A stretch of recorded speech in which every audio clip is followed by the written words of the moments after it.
ಸಂಸತ್ನಲ್ಲಿ ಸೋಲುಂಟಾಗಿದ್ದನ್ನು ವಿರೋಧಿಸಿ ಜೆಡಿಎಸ್ ಮಹಿಳಾ ಘಟಕದಿಂದ ನಗರದ ಸಾರಿಗೆ ಬಸ್ ನಿಲ್ದಾಣದ ವೃತ್ತದಲ್ಲಿ ಪ್ರತಿಭಟನೆ ನಡೆಸಲಾಯಿತು.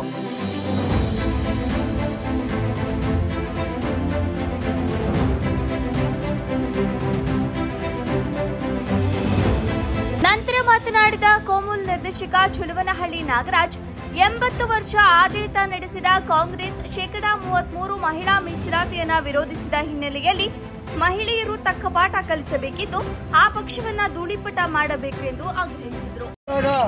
ನಮ್ಮ 80 ವರ್ಷದಿಂದ ಕಾಂಗ್ರೆಸ್ ಪಕ್ಷ ಆಡಳಿತ ಮಾಡ್ತಾ ಬರ್ತಾ ಇದ್ದು ಅವರಿಗೆ ವಿರೋಧವಾಗಿ ಮಾಡಿದರೆ ಇವತ್ತು ಏನು ನಮ್ಮ ಮಹಿಳೆಯರು ಇವತ್ತು 33% ಮೀಸಲಾತಿಯನ್ನು ಜಾರಿಗೆಗೊಳಿಸಬೇಕಂತೇಳಿ ನಮ್ಮ NDA ಪಕ್ಷದಿಂದ ಪ್ರಧಾನಮಂತ್ರಿಯಾದ ಮೋದಿಜಿಯವರು, ಅಪ್ಪಾಜಿ ದೇವೇಗೌಡರು, ಕುಮಾರಣ್ಣನವರು ಎಲ್ಲ ದೇಶದಲ್ಲಿ ಅವಿರುದ್ಧವಾಗಿ ಮತ ಹಾಕಿರೋದಕ್ಕೆ ಇಂದು ದಿವಸ ಏನು ಸನ್ಮಾನ್ಯ ನರೇಂದ್ರ ಮೋದಿರವರ ಸರ್ಕಾರ ಹೆಣ್ಮಕ್ಕಳಿಗೆ ಏನು 33% ಮೀಸಲಾತಿಯನ್ನು ಕೊಡೋದಕ್ಕೆ ಬಹಳ ಒಂದು ದೊಡ್ಡ ಕಾರ್ಯಕ್ರಮ ಹಾಕಿ ವಿಶೇಷ ಅಧಿವೇಶನ ಕರೆದು ನಿನ್ನೆ ಮಸೂದೆಯನ್ನು ಮಂಡಿಸಿದಂಥ ಸಮಯದಲ್ಲಿ ಈ ಕಾಂಗ್ರೆಸ್ ಮತ್ತು ಅದರ ಮಿತ್ರ ಪಕ್ಷಗಳು ಆ ಮಸೂದೆಯನ್ನು ಸೋಲಿಸಿ ಇವತ್ತು ದಿವಸ ಗೆದ್ದಿದ್ದೀವಿ ಅನ್ನೋ ರೀತಿಯಲ್ಲಿ ಬೀಗ್ತಿದ್ದಾರೆ.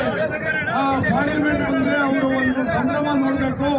ಈ ಸಂಭ್ರಮನ ಮಹಿಳಾ ಮೀಸಲಾತಿ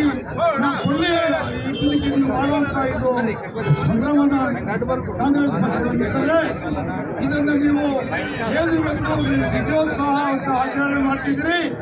ಇದು ವಿಜಯೋತ್ಸವ ಸಂಭ್ರಮ ಬಹಳ ದಿವಸ ಇರೋದಿಲ್ಲ. ಯಾಕಂದ್ರೆ ನಮ್ಮ ದೇಶಕ್ಕೆ ಹೆಣ್ಮಕ್ಳೇ ಆಡಳಿತ ಮಾಡಿದಂತ ಇತಿಹಾಸ ಇದೆ. ನಿಮ್ಮ